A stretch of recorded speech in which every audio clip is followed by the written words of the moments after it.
नमस्कार, माही मोहन ब्लॉग्समध्ये तुमचं खूप खूप स्वागत आहे। सर्वांना जागतिक महिला दिनाच्या खूप खूप शुभेच्छा।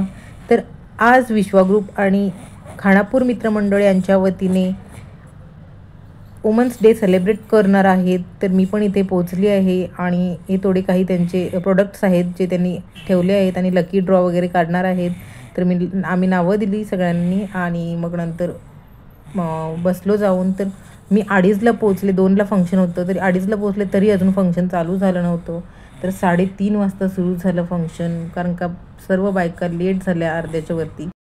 वेळेचं गांभीर्य लक्षात घेता आपण कार्यक्रम इथे कृपया सगळ्यांना विनंती करूया लवकरात लवकर व्यासपीठावर उपस्थित राहावं। कार्यक्रम सुरू झाला आणि संगीत कार्यक्रम, कविता, रॅम्प वॉक, उखाणे, प्रश्नमंजुषा असे भरपूर कार्यक्रम होते, स्पर्धा होत्या। तर त्यामध्ये मी कवितेमध्ये भाग घेतला होता आणि इथे गायन स्पर्धा सुरू झाली आणि बाळ बघा कसा करतोय मध्ये मध्ये।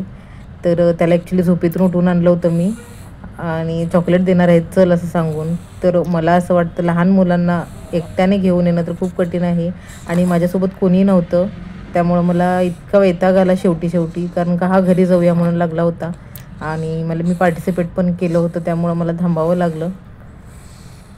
इथे आता रॅम्प वॉक सुरू झाला आहे आणि कवितेचं झालं कारण माझ्यासाठी व्हिडिओ काढणारं कोणी नव्हतं इथं, त्यामुळं व्हिडिओ बनवता नाही आला मला।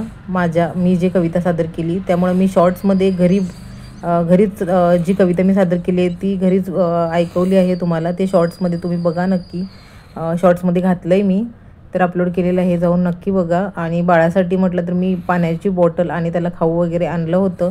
खाऊमध्ये मी ड्रायफ्रूट्स घेतले होते आणि एक चपाती घेतली होती, कारण का त्याच्या दुपारचा टाईम खाण्याचा होता तेव्हाच मी त्याला घेऊन आले होते।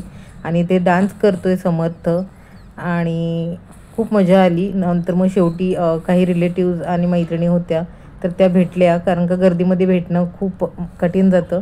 तर 2 मराठी ॲक्टर्सना पण त्यांनी बोलवलं होतं, तर त्यांच्याच फोटोशूट आणि मॉडेलिंग याच्यामधून त्या एक आहेत त्या आल्या होत्या आणि विश्वा ग्रुपच्या ह्या CEO आहेत।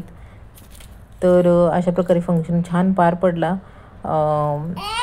सगळ्या स्पर्धांमध्ये त्यांनी बक्षिसं ठेवली होती, पण कवितेमध्ये मात्र त्यांनी काही अनाऊन्समेंटच केली नाही कोणाला म्हणजे हे मिळालं वगैरे। तर ॲक्च्युली आम्ही 4 जणी होत्या, पण 2घीच हजर होतो, पार्टिसिपेट झालेले होतो। तर मला माहीत नाही, फक्त 2घीच असल्यामुळं त्यांनी बक्षिसं दिली नसावीत कदाचित, कारण का 2घींनाच काय देणार असं म्हणून मला एक्झॅक्टली माहीत नाही कारण, पण विचारलं मी ग्रुपमध्ये टाकलं पण रिप्लाय काय आला नाही। तरीही चान्स मिळाला परफॉर्म करण्याचा, ते खूप मोठं आहे। Thank you for watching, bye.